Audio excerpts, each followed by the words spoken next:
The reform agenda has been long and painful. The dream was to tame the imperial presidency with a view to eradicating impunity, corruption, and abuse of power.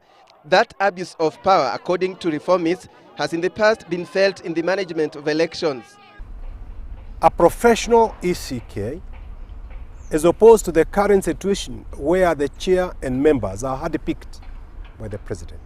Does the proposed constitution deliver to Kenyans a more democratic government? And it does not, in my view. The 2007 elections were disputed amid claims that there was no level playing field.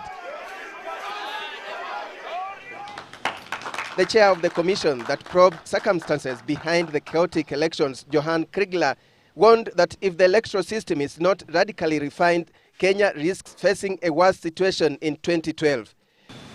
This was not the first election in Kenya that ended up in violence.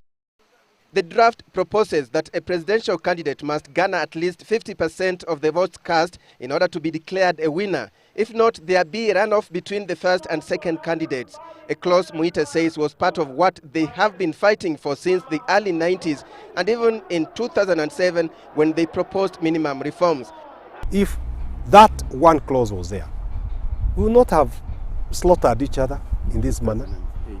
Yes, because the two top candidates would have gone back and one would have won resoundingly and the loser would have conceded that they lost in broad daylight. There is still a contentious matter about that 25% rule.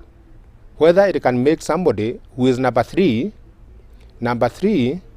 claim that it is very clear, you number two, you can never get 25% of the vote in 5 provinces because your vote is very concentrated in one region.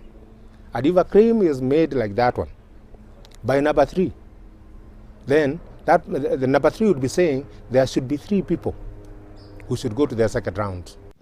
Kriegler observed that the presidency in Kenya enacts tension and tribalism as communities believe they can only get development if one of their own is in power. What has been coined as our time to eat. Some believe that this has now been tackled through devolution and separation of powers between the executive and other arms of government. Others disagree.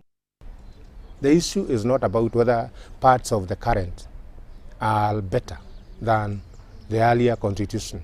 Time has come for this document, the way it is, to be taken to a referendum. Alex Chamwada, Citizen Live at 9.